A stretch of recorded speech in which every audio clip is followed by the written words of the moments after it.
So hi, everybody. Happy Thursday. Thank you very much for being here this evening, this morning, this afternoon, wherever you may be in the country or in the world today. We're really happy that we're spending the next little bit of time together. We're really looking forward to sharing information about Bates' support network, but more than anything, answering your specific questions.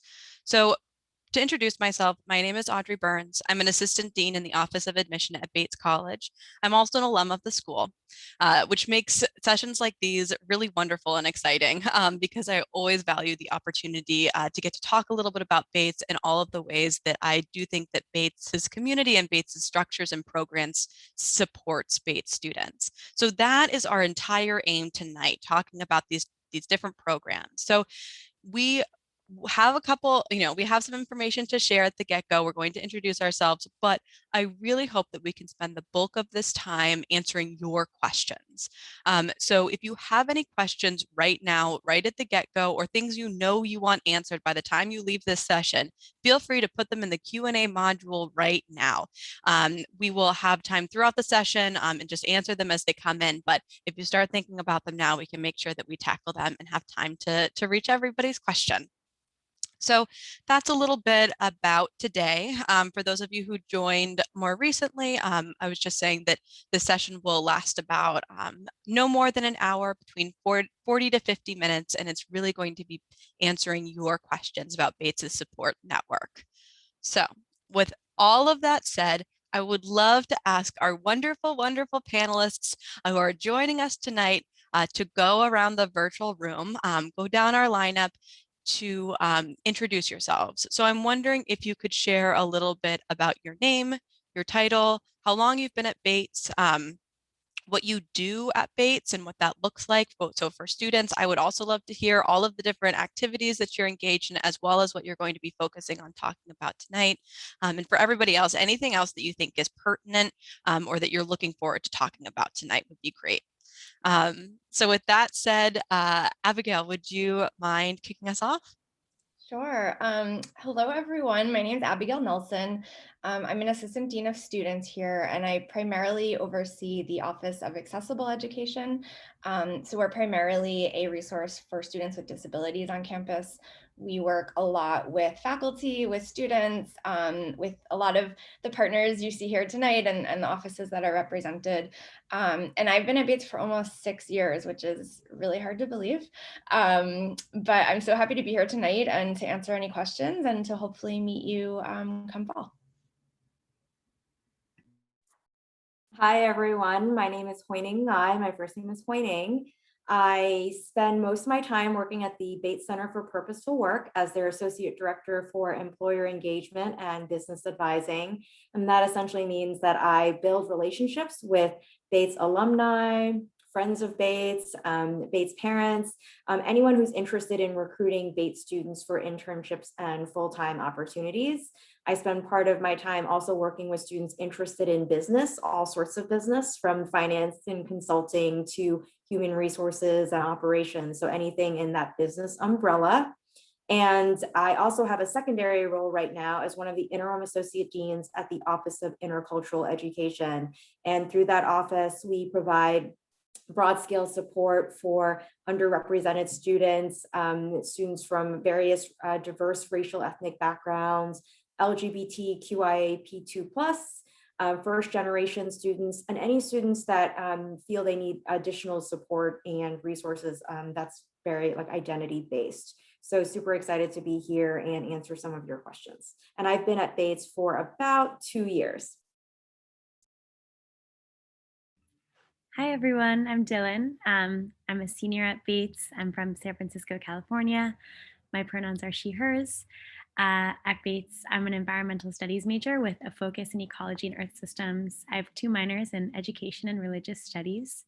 At Bates, I'm one of the senior fellow coordinators in the Office of Admission. So I work with all the students that interview all of you to come to Bates, which is really exciting. And I've also been an orientation leader for the past 3 years, which is, I think, what I'm here to speak about this evening, talk about ASOP and orientation and all that good stuff. And I studied abroad last year in the Caribbean, which is a really fun fact. So yeah, I'm really excited to be here with you all tonight. And yeah, I'll pass it on.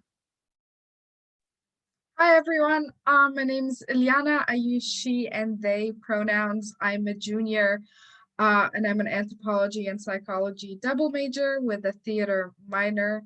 So if you're interested in any of those. I have been working at ARC, the Academic Resource Commons at Bates for the past 2 years as a writing tutor, and also this year as the multilingual writing student manager. And so that's what I'm here to talk to you about today. If you have any questions specifically for that, outside of my work, I work with a lot of activist, politically engaged groups, the Leftist Coalition. So also, if you are interested in political activism, that's also something that I'm involved in.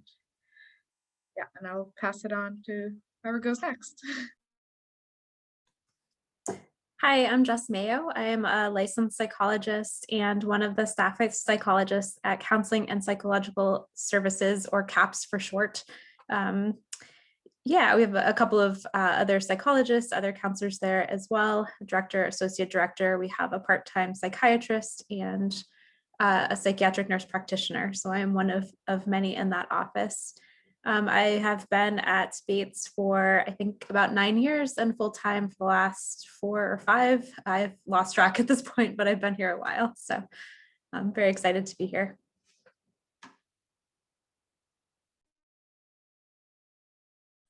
Excellent. Thank you all very, very much. So folks in the room, now you know all of the wonderful people that are here today that are really excited to answer your questions, whether it's about academic support, personal mental health support, job support, identity support, lots of different ways that Bates supports you. So please, if you have any questions, feel free to put them right into the Q&A, and we will take them as they come.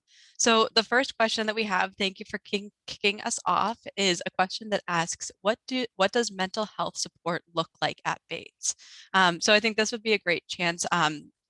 Jess, if you wanted to talk a little bit about CAPS and also how that starts, and then if anyone else has any information that they want to chat about student groups or student support, I know there's some student groups as well, but no pressure on that. So thank you. Definitely, thank you. So CAPS offers free and confidential mental health services, including consultation, counseling, and psychiatric medication management. So what we do when we meet is individualized and based on whatever the student needs. Our work may look like teaching you strategies to cope with stress or anxiety, connecting you with additional supports on campus or other supports or resources, providing a validating, supportive environment to process stress and anxiety. As far as how we meet with students, we have a variety of ways that you can utilize our services, from a brief informal drop-in conversation through a program called Let's Talk that we offer through the Office of Intercultural Education, and to consultation, regular ongoing counseling appointments. We also have crisis services that are available. We have an emergency hour each day, as well as a crisis line that is available, a phone line that's available 24/7 to students. So particularly after hours, if you call during the day, you will get our lovely admin person, and she will help schedule you an appointment to meet with a counselor. If you call after hours, you'll get one of the crisis counselors, and then we'll follow up with that as well. We have psychiatric providers who can prescribe medications, start you on a medication, or continue medications that you may already be on. We've run some groups and are looking to expand that in the coming year as well. It's been a little bit more difficult with the remote work that we've been doing. And we're looking forward to changing our model a little bit for next year to be able to increase access and offer same day rather than pre-scheduled appointments as well. So in order to make an appointment, we hope to make it pretty easy. You can call. You can email. Typically, you can stop into the counseling center. Hopefully that will be true next year as well. And we're looking to be able to offer online scheduling next year as well. So hopefully that will be happening. So our admin coordinator will get your information, schedule you with a counselor, and then set you up with an appointment. So hopefully same day as well. So. Excellent. Thank you. Dylan, did you want to share a little bit about your health, and then Abigail? Yeah, sure. So peer health is also something that we have at Bates. It's pretty new. I think it's maybe 3 years old at this point. And yeah, I think Eliana is actually involved right now. I was like involved a couple years ago when we were still kind of figuring out what peer health really could look like at Bates. But it's a group of students that run it along with some folks in the office of campus life, I think. And there's a couple different focus groups. There's nutrition, there's sexual health, mental health, and drug and alcohol support. And so these are like groups that are basically student run, student coordinated. And it's also really easy to get involved. Like both Ileana and I are both randomly involved in peer health, which is pretty awesome. And students work really hard to create fun activities. And so Sex Week is a big thing at Bates. It happens in the spring. Students work all year round to sort of facilitate and coordinate all of the activities that happen during Sex Week. And similarly, we have sort of nutrition takeovers and commons. And I know that the mental health group works really closely with CAPS and works really closely with the Office of Student Life. So check out Peer Health. I know they have a really cool Instagram too. So just a quick plug for Peer Health educators.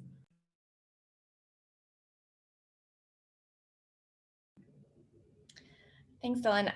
This is Abigail. I just wanted to add that our office in accessible education, we work really closely as well with students in relation to mental health concerns.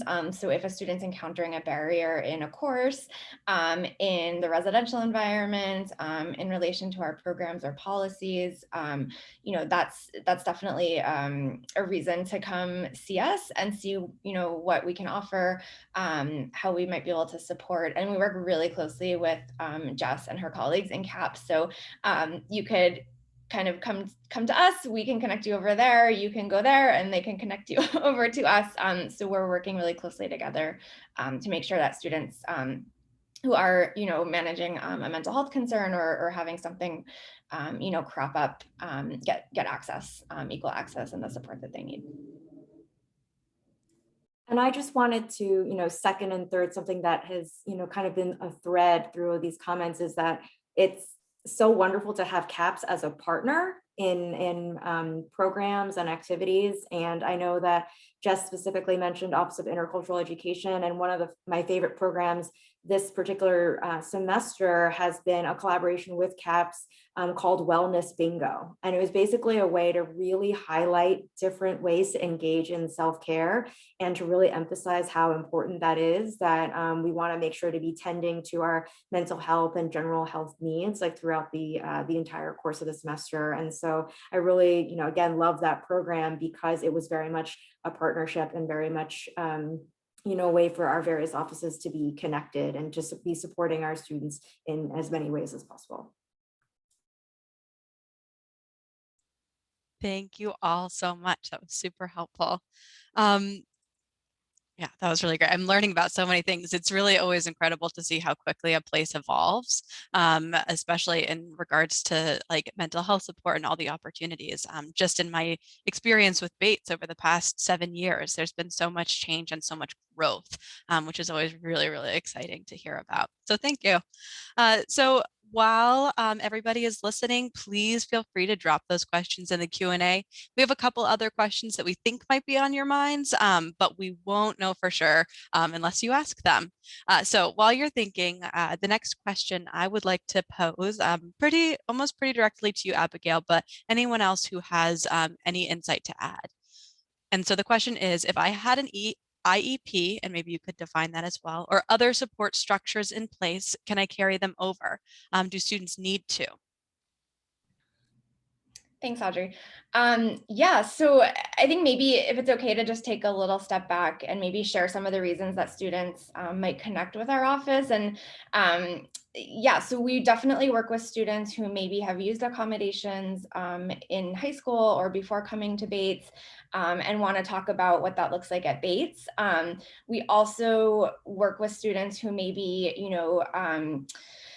traveling along in their Bates career and something pops up and they're encountering a barrier in a classroom and kind of wondering what's going on and need some help figuring that out. And we work with students who are coming to us for that reason as well. And we also work with students who, think that maybe something's going on. Maybe I have a disability. We're really try to center and be aware of the fact that there are a lot of equity issues in terms of disability in K through 12 and who has access to things like psychoeducational testing, which can be very expensive and time consuming. And so we don't ever want that documentation piece to be a barrier for students reaching out. And so we don't really have a kind of formulaic approach. We don't kind of review documentation and have this menu of accommodations that might be possible. We really talk with each student individually. So myself or my colleague in our office, Carson, meets with every single student to talk about what's going on and to figure out, a plan that is going to work for them. So I guess the answer is it doesn't transfer directly over, but I think there are a lot of differences, and we really just want students to reach out even, when they decide to come to Bates. If you're deciding, it's really important to have that information if that's something that you anticipate. So a lot of kind of typical accommodations that we work with students around are like extended time on exams. So that's an example of a classroom accommodation. We also work with making sure that our physical environment is accessible. We do have some older buildings that need some work. And so we want to make sure that students are in residential spaces and academic buildings that are accessible to them. So those are just a few examples.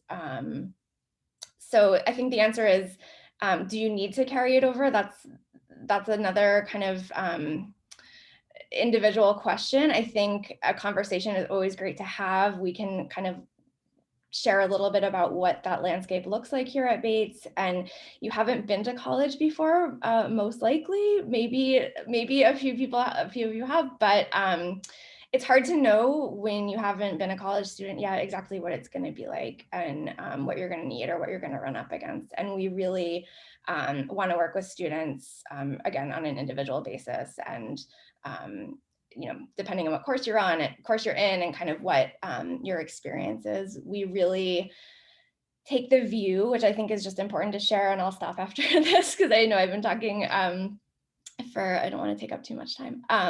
But the way that we really look at accommodations is that if a student needs to request an accommodation, whether it's in terms of academics, in terms of residential life, in terms of our policies or programs, like that's a problem with Bates. So that means that there's a barrier that Bates has created, and it's part of our our job in our office to really remove those barriers. So we work with campus partners to do that. So we always want students to come forward, if they're encountering a barrier in any aspect of their life or academics at Bates, so that we can help figure that out.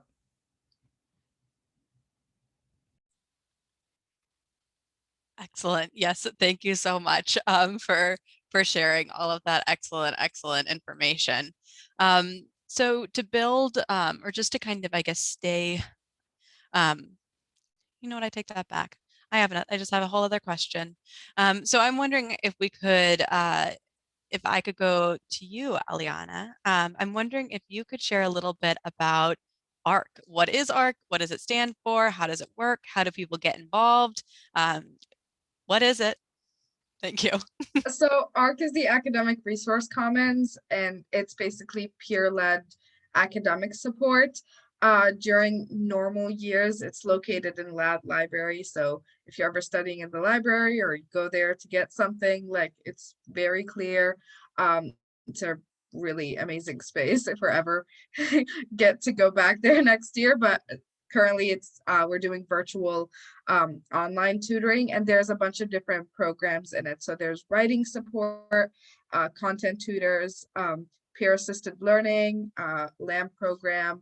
They're a resource representative that would help you navigate all the different options depending on what specific needs you're coming in with. And we also have PWSAs, which are peer assisted writing and peer writing and speaking assistants for classes. So as when you come in as freshmen in your FYS classes, you would have a person from ARC there that would help you with your class assignments and writing.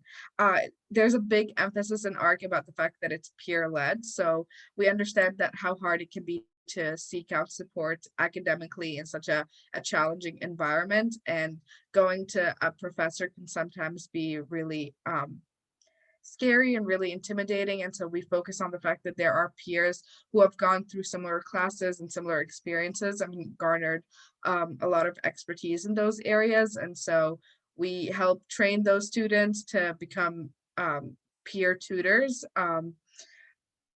in order to support each other. I think there's a lot of emphasis on support outside of just you come in for us to help you finish an assignment. It's more on helping you develop those strategies that will help you succeed in college. Particularly for me, I'm a writing tutor. And so a lot of what I do is just working with students that would come in for writing, so for essays, mainly essays and other shorter writing assignments, and focusing on some of the common issues that come with that, with like outlining and brainstorming and editing. Yeah, so I mean, I could talk a little bit more about some of the values that we have. It depends if we want to do more questions, but I could do those later, or I can keep going on that. Yeah, it looks like a question even just came in asking whether tutoring is open to walk-ins or whether it's an appointment only. So maybe you could address that. Yeah, so during the normal year when tutoring is happening in person, you could just walk to the library. There's a resource representative sitting out front. You would scan your ID and you would tell them, I need a writing tutor. And they would be like, there's, 3 writing tutors in the writing center, and we'd all have a little like card that would show that we're writing tutors, so you don't have to like walk around and be anxious. I know I would be anxious in that situation, so we eliminate that by having the card, and you can just walk up and we can just get started. We'll definitely take some time at the beginning to get to know each other and get more comfortable and understand the assignment. Currently, because of COVID, it's really hard to do that. There are some aspects of in-person tutoring where you can just drop in and be able to do socially distant tutoring.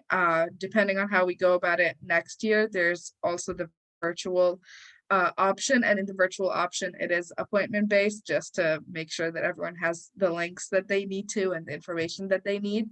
And we can put the links in the chat. I can drop a couple links in the chat after, but if you want to look at the platform that we use and what it looks like and how you can access it, you would just create a profile and log in, and you would see a schedule with all the names of the tutors, what they do, and the appointments that they have available. And you would basically be able to just make an appointment from there, and then you would meet on our online platform.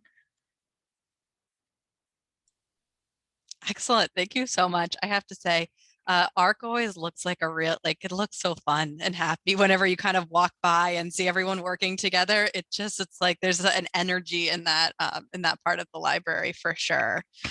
Thank you. So we have another question. I'd love to hear a little bit from Dylan. Wondering if you could share a little bit about orientation and how is it structured? When does it happen?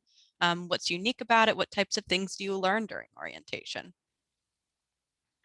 Yes, absolutely. One other thing I'll just add to the ARC piece is that it's really wonderful because you can go to the ARC, like if you have no idea what you're doing, you can go to the ARC with like a full draft of your thesis and be like, does my thesis look good? Like that's something that I really appreciate about the ARC, is that it's like very versatile, and like wherever you're at in your essay writing or in your problem solving, like the people that work there are really good at what they do and they can help you like no matter what, which I think I really appreciate. Like I took my thesis to the ARC, which is like pretty crazy. I don't think they loved that I took my whole thesis there, but I did.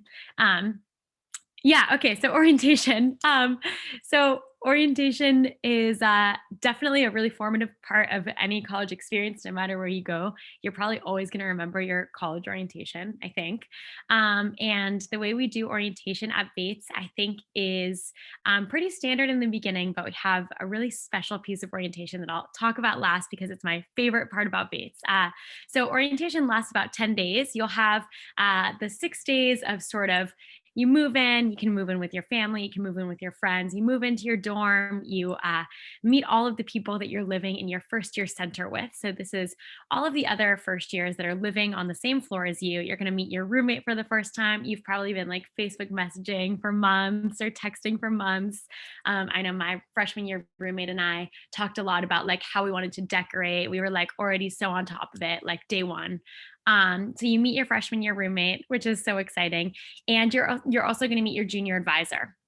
And your junior advisor, we call them JAs. You might have heard of them as RAs at other colleges, but they're basically upperclassmen students, so sophomore, junior, senior, who works in residence life and who is going to live on your floor with you. They have a nice single all to themselves, but they're basically there for you to support you 24 hours a day.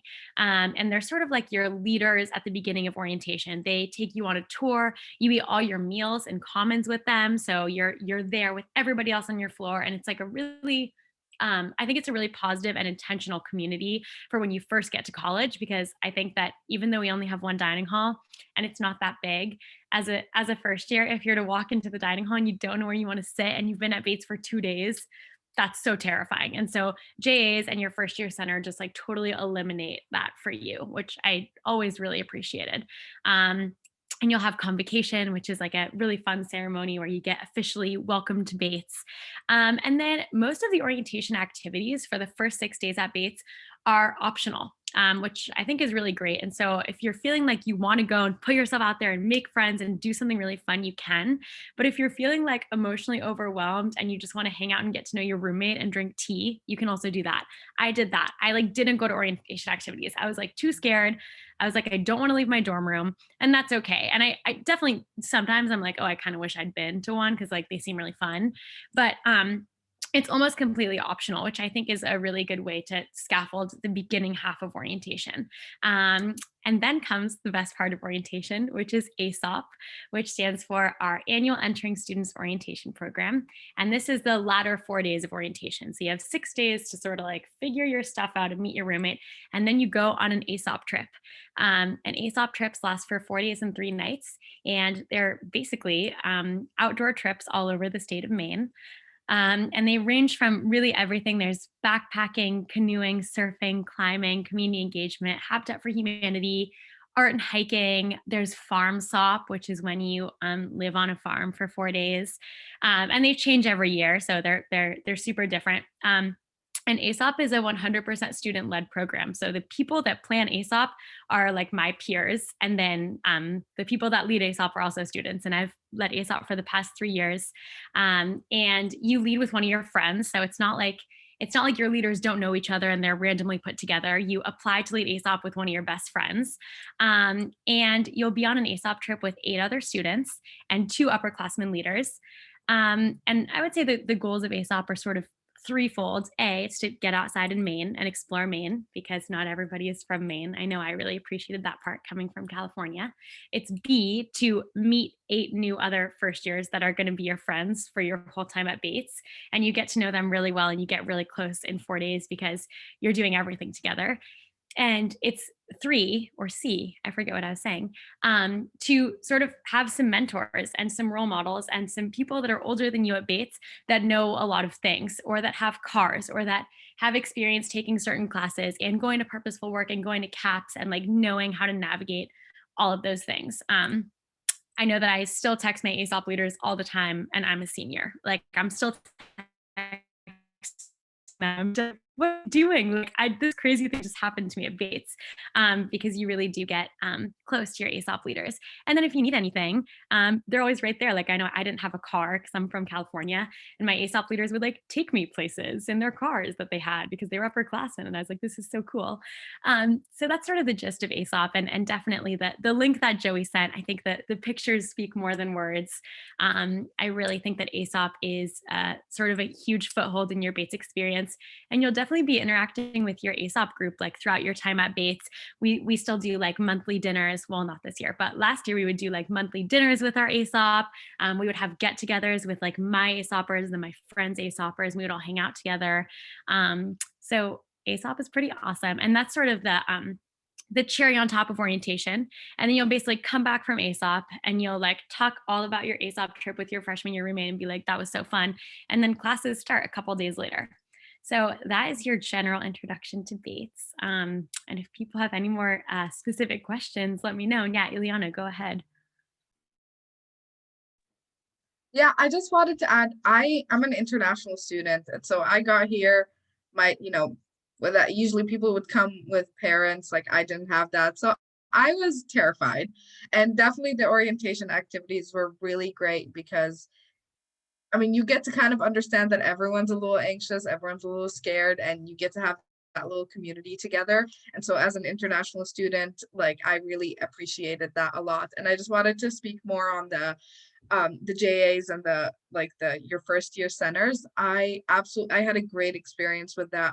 My friend group for the first like year and a half at Bates was that first year center. We got really close because we spent all of that time together we realized we had a lot in common and a lot of similar interests. We would have we'd play Mario Kart in the common rooms and do a little like Christmas parties or like bring hot chocolate and candy, and we'd like have everyone like in our first year center like hang out and do little get-togethers there, and that's really, it's really cool. And I think it's like a really wonderful opportunity where Bates kind of puts you, instead of like throwing you out and be like, find friends, like there's a lot of opportunities where you can like actually go and get to know people. One orientation activity I went to was tea time with a few upperclassmen, and I went and there was just like 2 other freshmen there at the time, and we just met and we've been friends since then. I always see them on campus and it's great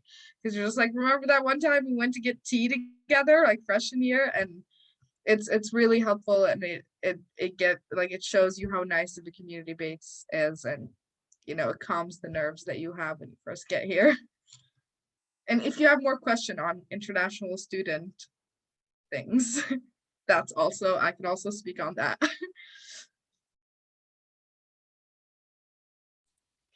Thank you all so much. Yeah, you start to see all of the different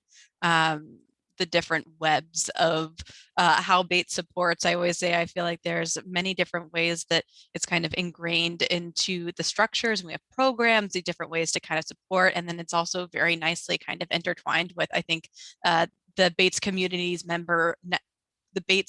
members' natural instinct to kind of support others and kind of be there for one another. So as we kind of go around the virtual room, I have a couple questions for Ning to hear a little bit first off about purposeful work. And so I'm wondering if you could share a little bit about how does purposeful work support the student who maybe has no idea where to start? It can be pressureful to know you need an internship, you want to figure out what to do when you're going to graduate, but where do I start, and how can we help, and how do we help them? Sure, thank you. That's a great question. I think something that is really important to remember about the center and the center's work is that we're really focused on this notion of purpose and this notion of meaning. And in order to, consider and find purpose and meaning, we really need to engage in deep exploration and critical reflection about what it is that we care about, what are the things that we're interested in, why are we interested in them, what are our strengths and what are our values. I mean, all of those things really contribute to having a really fulfilling experience, whether that's class, whether that's work, whether that's like, anything else that you're looking to do in life. And so those are the things that really like ground the work that we do at the center and kind of ground our approach to working with students. And so, a lot of times, students will wonder whether they should, just be waiting until like junior or senior year. At that point, you can certainly always wander in as a junior or senior. We'll take you at any and all times. But I think that one of the things that we really focus on is this kind of notion of exploration. And we want people to be doing that. We want students to be doing that at all points in their educational journey. We also work with alumni as well. And so as you are just thinking about things, just wondering about things, we would love to be part of your journey, like even in those initial moments, right? We don't want you to have to stress like later on, right? But the more you're doing the exploration and the engagement and like the various kind of forms of research, the easier it's going to be later on. So I think that we have like various like programs and activities, including like spotlights on particular industries, like road shows that highlight particular employers. We work so closely with the faculty. So you may run into any number of courses that you may not even know until you get there, but that it's a purposeful work infused course. And that's, basically in that situation, a faculty member has infused this notion of purposeful work, like exploration, reflection, and all that into the class. And they often have members of the team come in and speak about, any aspect of work that may, help you, again, as a student, be more thoughtful. And so I would say, yes, come in any and all times. We'll take you from like, we've talked to students even prior to arrival. There are some students that are so super enthusiastic and we're like, we love it. We love you. Come talk to us. Until the point when, they are like literally like walking out the door, like, diploma in hand, and they'll have questions. And we also always love hearing from alumni, whether we've seen you and you just want to catch up with us, or you are moving along to your next phase, exploring graduate school, or you just want to keep us posted on what you're doing. I think that's something that we really cherish, those relationships. I think that's something that's really deeply embedded in Bates and how it operates, is that, we care about you while you're a student, and we certainly also care about you after that. Excellent. Thank you. Yeah, just last week I chatted with Purposeful Work myself. I said, I said, do you talk to alumni or staff members? I know it's probably busy right now. And she said, no, we talk to everyone all the time. Yeah, come on down. Thank you. So I think we're kind of wrapping up with questions. So certainly if you have any other questions that you'd like answered tonight, this is a really good time to get them in the Q&A, because I have just one more question, or really kind of something to share, which I think is a great kind of example of Ning, for example, when you're talking about how different programs partner with one another. And so we think about, for example, Bobcat First and how that supports students. Would you mind chatting a little bit about Bobcat First? Maybe Sure, I'm happy to share. That's a really great question. Bobcat First is our first generation student support program here. And so if you are a first generation student, I believe that if you haven't gotten an invitation already to join the program, we can certainly send you one. But the idea in structuring that program is to really bring students like kind of in early, really get a sense of the campus, really understand how the campus operates. Again, as many folks have mentioned, it's very true. Like you come in and you're like, bright-eyed and bushy-tailed and you're excited, but it's also can be a bit overwhelming, even for a small school like ours.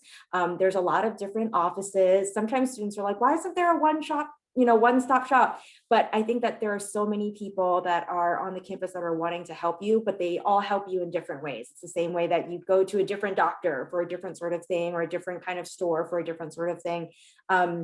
Different offices will serve students in different ways. And so Bobcat First is a great opportunity for incoming first generation students to really get connected, develop close personal relationships with all of these different offices.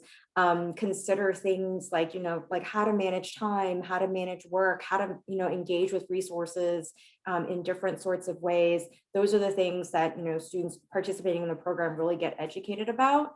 The great addition this year, thanks to a number of our Bobcat First students who are already here, is they've developed a mentoring program. So now you'll have more advanced students mentoring incoming students, and I think that's always really helpful. I love what Dylan had to say about her junior and senior folks who are her ASOP leaders. It's really helpful if you are new to the campus to have juniors and seniors and others really give you some nuggets of wisdom and give you some guidance on how to kind of navigate those first few days and weeks and months. And once you've kind of settled in, they will continue to be in relationship with you, throughout your time. So that's one of the most wonderful things about Bates is the relationships between the students, but also between the students and the faculty and the staff and everyone else.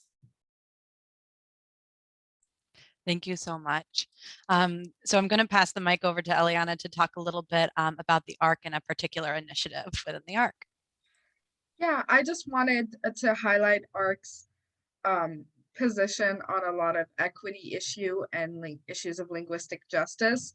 I wanted to mention first that a lot of our trainings take into account a lot of the equity issues that come into academic support and academia in general, and looking into some of the assumptions that students or tutors or faculty can be coming into academia with, and how that can affect a lot of students' experience and confidence and ability to work within Bates, particularly issues of linguistic justice. I am the multilingual writing student manager, and my position or my job is to start working on promoting linguistic justice and fighting against linguistic injustice within academia. And so if you're a multilingual person or bilingual person, or you have a dialect that is not the dominant one that would be used in academia, ARC is here for you, and we are working on promoting that equity in regards to issues of language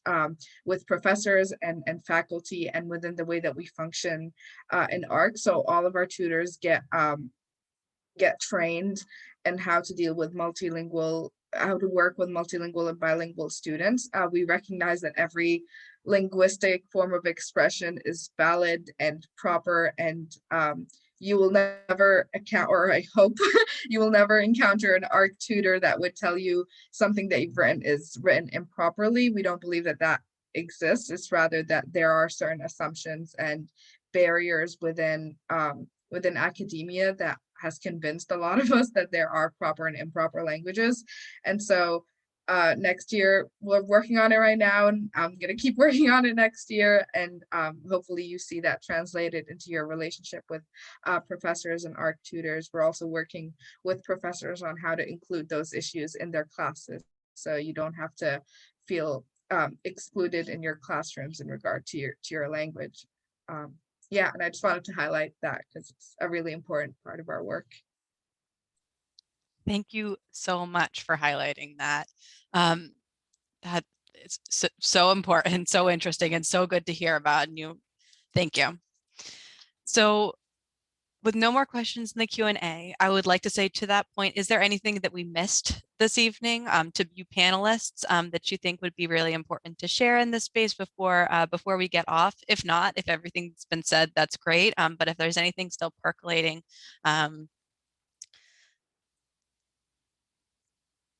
great, excellent. Well, thank you all. Thank you to everybody in this room for spending this time. We continue to be really available if anybody has any questions. Feel free to reach out to us on the Den, on the Facebook page, via email, via phone, whatever way is best for you. We're really excited to answer any questions that you may have. You still have about a week and a half to make some big decisions, so best of luck with that. Just remember, you'll be great wherever you end up, and you'll make the most of your college experience. And what's most important is you. So I hope you have a great rest of your evenings or days, whatever that looks like. And thank you to the panelists for being here tonight.